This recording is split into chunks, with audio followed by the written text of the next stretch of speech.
Selamat siang, halo Sobat Podcast. Kembali lagi bersama saya Viola Cinta Yohana dalam program podcast Oase, obrolan asik seputar sekolah.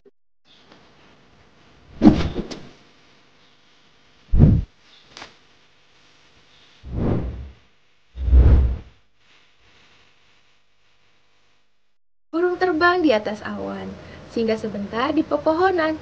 OIKN datang membawa harapan untuk generasi muda penuh impian. Nah, jadi kita spill sedikit ya Sobat Podcast. Kalian tahu nggak sih kepanjangan OIKN? Nah, jadi OIKN itu adalah Otorita Ibu Kota Nusantara. Jadi, tamu kita kali ini yaitu Ibu Rusiatio. Beliau adalah tenaga ahli pendidikan inovasi Otorita Ibu Kota Nusantara. Beliau juga salah satu pembuat modul pembelajaran sosial emosional program pendidikan, guru penggerak, program sekolah penggerak, dan SMK Pusat Keunggulan. Halo Ibu. Halo Viola. Ya, selamat datang ya Ibu di dalam podcast ini. Gimana nih kabarnya Ibu? Ngajak saya di sini. Kabar baik. Saya seharian jalan-jalan, ketemu dengan guru-guru, belajar dari guru-guru Semarajaku, dari kepala sekolah, dari komite. Senang sekali pokoknya sendiri. Oke Ibu. Jadi Bu, selain Ibu, kami telah mewawancarai Bapak Deputi OIKN yaitu Bapak Alimuddin. Wah, kapan itu? Kapan ya? Saya juga kurang tahu Ibu. Tapi belum lama ini ya berarti ya? Masih bulan ini. Wah, nanti saya juga akan update ke beliau, saya ngajak ke sini. Makasih loh sudah ngajak ke sini. Iya, Bu. Kita mau ngobrol apa nih? Oke. Jadi tema podcast ini, Bu, kali ini tentang guru bahagia, murid bahagia mewujudkan sumber daya manusia yang berkualitas. Kita langsung saja ya Bu ke topiknya. Yang satu menurut Ibu, guru dan murid bahagia itu seperti apa? Guru dan murid kan sama-sama manusia ya. Guru yang bahagia menurut saya adalah guru yang ketika dia bisa mencapai, merasakan apa yang diinginkan, diharapkan, kemudian apa yang dicapai dan diharapkannya itu kemudian juga bisa dirasakan oleh orang lain. Jadi misalnya cita-cita kita ingin misalnya, saya nyiapin pembelajaran gitu ya, kemudian udah susah-susah kurang tidur gitu ya, lalu ketika kita ngajar, anaknya benar-benar kayak semangat gitu ya, lalu mereka banyak bertanya, wah itu benar-benar momen bahagia gitu. Nah kalau murid menurut saya juga sama, ketika mereka bisa datang ke sekolah, mereka bisa berkarya, belajar gitu ya, terus teman-teman juga menghargai, bisa mengapresiasi, lalu dia juga punya support system, teman-teman yang mendukung, guru-guru yang mendukung. Jadi tentang diri kita dan orang lain sebenarnya kita bisa merasakan kebersamaan, itu juga sebuah kebahagiaan. Oke Bu. Yang kedua, mengapa penting saat ini menjadi guru dan murid yang bahagia? Iya, penting karena belajar makin lama makin susah ya kayaknya ya. Kita jadi guru juga ngadepin kalian makin susah loh gitu ya. Jadi bisa belajar dengan optimal gitu ya, bisa belajar dengan sukses gitu ya. Kita tuh harus bahagia karena ketika kita bahagia, otak kita itu jauh lebih bisa optimal gitu. Jadi optimalnya artinya kita punya kondisi psikologis yang lebih percaya diri, lebih termotivasi, lebih optimis gitu ya, sehingga apa yang kita pelajari itu jadi lebih mudah masuk gitu. Sehingga kalau kita coba ganti gitu ya, kita merasa bosan, terus merasa takut gitu ya, merasa terancam gitu ya, wah kalau saya ngomong kayak gitu guru saya marah nih, atau saya begini nanti murid teman-teman saya begini, nah itu akan sulit belajar dengan baik. Makanya kalau ada kekerasan ya, itu akan sulit menghasilkan kualitas belajar yang baik. Oke Ibu. Gitu. Menjawab? Kalau murid yang bahagia kan juga sama kan? Iya. Kalau kamu bahagia, maka ketika kamu ke kelas, kamu bisa menyerap tantangan, menyerap pembelajarannya dengan lebih optimal. Lebih santai belajar. Ya, lebih santai, jadi bisa lebih masuk sebenarnya. Oke Bu. Ada istilah ungkapan yaitu yang bisa membahagiakan orang lain adalah orang yang baik. dan bahagia lahir batin. Namun gurunya sendiri mengajar tidak tampak bahagia. Nah, jadi pertanyaannya apa? Ini kan ada istilah Bu, Iya. yaitu bisa membahagiakan orang lain adalah orang yang sudah bahagia. Menurut Ibu, dari ungkapan tersebut, bagaimana membuat siswa yang baik dan bahagia lahir batin, namun gurunya sendiri mengajar tidak tampak bahagia? Oke, menurut saya bahwa orang bahagia baru bisa membahagiakan orang lain. Sebenarnya itu tidak terlalu sepakat gitu ya. Kadang-kadang ketika kita kurang bahagia gitu ya, misalnya ya, terus kita keluar gitu ya, melihat keindahan alam, melihat teman-teman kita yang mungkin lagi punya kegiatan-kegiatan yang seru gitu ya, itu kita bisa nular loh kebahagiaan itu ke kita. Jadi ketika justru kita bisa lebih terbuka bahwa tadi ya saya bilang kebahagiaan kan tentang kebersamaan ya. Ketika kita bisa keluar melihat orang-orang yang ada di sekeliling kita melakukan apa, kita ikut di dalamnya. Kalau di mindfulness itu namanya kita mindful gitu ya. Kita hadir, kita ingin tahu dengan dasar kebaikan gitu.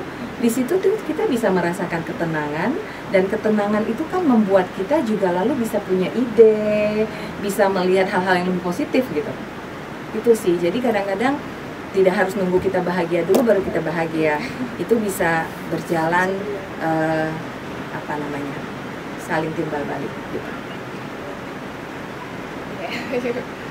Ini Bu, menurut Ibu, apa keterkaitan guru yang jiwa merdeka dan bahagia terhadap kualitas pembelajaran di kelas? Iya, karena kalau merdeka tuh apa sih? Merdeka kan bukan freedom ya. Merdeka kan sebenarnya independen ya. Independen artinya kita bisa kalau kita bilang merdeka dari penjajah, berarti kan udah nggak diatur sama penjajah. Kita bisa mengatur negara kita sendiri. Nah, kalau guru yang merdeka berarti guru yang tahu ini apa yang paling penting buat saya dan murid saya. Itu kan? Bukan karena saya dulu dibilang harus ngajarin ini harus selesai sekian lama, gitu kan? Berarti saya bisa mengatur diri saya untuk mencapai sesuatu yang tentunya kita cita-citakan. Berarti pembelajaran yang lebih baik, kan? Sehingga ketika guru itu tidak tertekan, dia punya kemandirian, apalagi kalau kemudian guru itu bisa memenuhi tantangan untuk kebutuhan anak-anaknya. Disitulah kan tadi kita udah bilang ya, kalau kita tidak merasa takut, terancam, kita jadi lebih punya banyak ide sih gitu loh. Sehingga ide kita tuh jadi lebih ngalir gitu. Kok kita jadi lebih kreatif gitu ya? Iya, kalau kita lebih kreatif maka kita akan bisa lebih membantu murid-murid kita. Jadi guru yang merdeka adalah guru yang dia tahu bahwa saat ini dia diberikan kebebasan, kepercayaan untuk bisa menentukan mana pembelajaran yang akan lebih berdampak kepada muridnya. Sehingga harapannya ya, karena kan kebijakan dari pusat nggak bisa tahu guru Muara Jawa, murid Muara Jawa itu persisnya seperti apa. Kayak tadi kondisi lingkungannya persisnya seperti apa. Sehingga kalau misalnya sudah diberikan kebebasan, maka harapannya guru-guru itu bisa membantu muridnya belajar dengan lebih optimal. Gitu. Oke Bu, selanjutnya menurut Ibu sebagai tenaga ahli pendidikan, upaya apa yang bisa dilakukan guru dalam pengelolaan manajemen diri di saat beban tugas kerja yang sangat banyak yang dialami oleh seorang guru? Iya loh, tugas guru itu banyak banget. Makanya saya pernah baca sehari itu, kepala sekolah ya, guru itu sehari itu mengambil 1.500 keputusan. Ya, ini anak saya ini, dia lagi mukanya nyolot gini, dia marah sama saya atau dia lagi merasa beban, gitu kan? Ya kan? Ya, ini murid saya bilang mau ke toilet, dia dari tadi udah bolak-balik atau dia cuma alasan gitu ya? Ini kan nggak ada di juknis, ya guru, kamu hanya boleh ngasih izin berapa, nggak semuanya. Ini anak ini, saya percaya bahwa dia masih punya potensi. Saya harus berani agak dorong dia gitu ya, lebih berani tegas sama dia. Atau saya harus kayaknya let go sebentar, besok baru saya ngomong sama dia. Nah, pengambilan keputusan itu adalah keterampilan berpikir tingkat tinggi yang makan energi. Makanya kenapa pemimpin itu capek, meskipun mereka kerja di kantor atau mereka nggak langsung turun di lapangan gitu ya. turun di lapangan ada, tapi seringkali hal-hal yang tidak terlihat yang dikerjakan adalah mengambil keputusan. Sehingga kalau guru sudah lelah, maka dia tidak akan bisa optimal juga. Itu karena itu menurut saya memang profesi guru ini agak beda. Sudah harus menghadapi anak 30 orang yang bervariasi, lalu kemudian dia juga ngajarnya dari pagi sampai sore gitu ya, karena kondisi tantangan kita di negara kita memang guru masih sedikit gitu ya. Lalu juga untuk mewujudkan pembelajaran yang baik nggak bisa, kita tuh nggak punya RPP gitu, masuk kelas kalian mau belajar apa, nggak bisa gitu. Memang guru harus ada administrasi gitu. Saya percaya guru yang menyiapkan dia mau ngajar apa, tujuannya apa, hasilnya gimana, caranya dia tahu anaknya ini udah sampai mana, dia refleksi, itu kan harus tertulis, nggak bisa dipikir sendiri gitu ya, apalagi ngajarnya banyak, harus ditulis. Nah itu dibutuhkan. Nah melakukan itu semua, guru itu perlu punya kemampuan. Salah satu yang menurut saya memang penting itu manajemen diri sih. Iya, karena kita sama waktunya 24 jam. Saya suka lihat ya presiden kita gitu ya, dulu waktu jadi guru. Aduh, kalau saya mengeluh aja saya malu gitu ya. Jadi, satu, manajemen diri. Yang paling bikin kita capek sebenarnya apa? Negativitas. Ya, kita mikirin orang ngomongin apa, kita jadi down. Itu sangat makan energi loh. Draining katanya ya. Iya. Dan itu yang membuat kita malah tidak produktif. Jadi negativitas itu katanya mensabotase semualah untuk kita bisa produktif gitu ya. Jadi manajemen diri itu kan termasuk manajemen mana yang harus jadi prioritas, termasuk mikirin ini apa mikirin itu gitu ya. Nah saat ini saya ngelihat bahwa kemampuan guru mengelola emosi, mengelola diri gitu, itu kayaknya keterampilan yang harus dimiliki juga gitu. Memang harus dilatih gitu, nggak bisa dari sononya aja kita langsung bisa gitu ya. Kita harus belajar, termasuk murid-murid. Ini dibantu, karena kalian juga pasti banyak sekali yang harus dikerjakan kan sebenarnya. Dan pikirannya juga banyak kan? Ya kan? Banyak sekali. Iya, sedunia kalian pikirin. Yang namanya remaja kan memang itu kan, pikirannya cuma satu banyak. aja. Iya. Jadi banyak. Ya. Karena justru itu masanya kalian memang jadi lebih banyak yang dipikirkan. Aspirasi, cita-cita, masa depan, cinta-cinta gitu kan, persahabatan gitu kan, semua jadi tantangan. Kalau kalian bisa lebih mengelola stres kalian, pasti kalian juga jadi bisa belajar dengan lebih optimal. Makanya juga harus dilatih sama gurunya gitu ya. Kalau gurunya yang stres, gimana dia enggak? Dia udah bikin muridnya lebih stres kan? Jadi kalau gurunya bisa mengelola stres, bisa ngajarin anaknya, bisa lebih berempati, bisa juga bantuin anaknya untuk menghadapi tantangan-tantangan dalam pembelajaran. Ibu kan memiliki latar belakang seorang psikolog.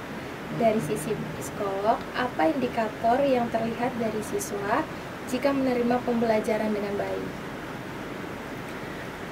Murid yang bisa kita nggak bisa ngira-ngira sih. Kadang-kadang muridnya duduk gitu ya, terus matanya kemana, lihat pikirannya kemana ya.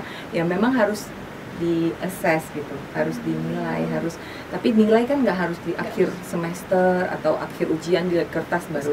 Sekarang ini guru-guru juga sudah belajar namanya assessment formatif gitu ya. Assessment formatif tuh bisa, ini anak ini waktu saya tanya pertanyaan yang sangat basic gitu ya, dia bisa jawab nggak? Nah itu kan mempengaruhi pemahaman dia berikutnya.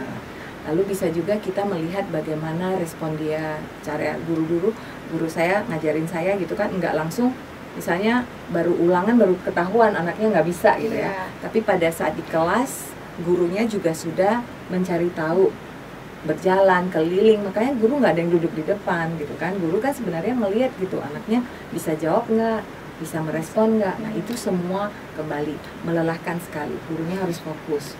Dan ini yang butuh, kenapa guru perlu bahagia. Oke. Saya mewakili siswa Semarajaku.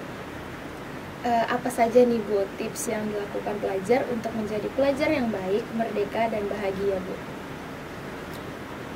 Pelajar yang merdeka, bahagia sama apa? Baik. Baik. Pelajar yang baik, merdeka. Pelajar yang baik, merdeka, bahagia. Wah, paket all in ya, brand, beauty, behavior. Lengkap. Kalian kan sebenarnya masa depan bangsa ya. Ini adalah masa paling penting dalam kehidupan kalian. Kalau psikolog bilang tuh remaja adalah masa kehidupan yang paling penting dalam kehidupan seluruh perjalanan manusia. Sehingga kalian sebenarnya harus bisa membuat keputusan-keputusan penting dengan bijak. Keputusan yang kalian ambil sekarang itu akan lifetime decisions gitu. Kamu pilih jurusan, kamu pilih hubungan relasi, karena sudah ada perkembangan seksualitas, ada hubungan dengan lawan jenis gitu ya. Itu semuanya akan mempengaruhi bagaimana pekerjaan, karir, dan keluarga. Sehingga di masa-masa ini mengisi waktu kalian untuk mengenal diri kalian, mengenal apa minat kalian, dan memutuskan untuk ingin berkarir di mana, itu nggak bisa ikut-ikutan gitu. Karena you make a decision, kamu mengambil keputusan untuk hidup kamu yang akan nempelin sepanjang hidup. Banyak orang dewasa yang stres karena sebenarnya tidak bahagia dengan pekerjaannya. 24 jam kita diisi dengan waktu bekerja loh. Kalau kita nggak bahagia dengan pekerjaan kita, maka kita, ya itulah ya, akan menghabiskan mungkin finansial kita untuk meng-cover up stres kita dari pekerjaan. Karena pekerjaanlah yang menyita sebagian besar waktu kita. Dan keluarga kita gitu. Kita bisa membangun keluarga yang harmonis. Jadi saran saya, buatlah, gunakan sumber daya kalian, mentor kalian, guru kalian, apalagi resources kalian, bisa riset ya, bisa cari tahu tentang studi kalian, bisa cari tahu bahwa apa sih dampak-dampak apa yang kalian lakukan, sehingga kalian bisa membuat keputusan yang lebih bijaksana dalam hidup kalian, termasuk mengisi waktu sekarang nih, mau leha-leha, goler-goler terus gitu ya, atau kalian mencari kegiatan-kegiatan yang membantu kalian lebih percaya diri, lebih kenal kekuatan kalian, lebih kenal orang-orang yang punya kelebihan gitu ya. Kalian bisa loh melakukan itu. Podcast aja kalian bisa wawancara siapa gitu, dan kalian bisa belajar gitu. Jadi saya ingin berharap teman-teman justru melihat masa sekarang, kelihatannya bebannya belum di depan mata ya gitu ya. Tapi kalau bisa memilih untuk membangun kompetensi sosial, emosional, karir semua gitu ya, dengan ya kalian harapannya bisa melewati masa yang dibilang masa paling penting dalam kehidupan manusia itu dengan berhasil. Ada dasarnya gitu. Oke, sobat podcast, mungkin itu tips-tips dari Ibu. Oke, kita udah di ujung video kita udah di ujung akhir sesi. Terima kasih atas kehadirannya Ibu menjadi narasumber. Saya Viola Cinta Yohana pamit undur diri. Terima kasih dan selamat siang. Siang. Out of the blue.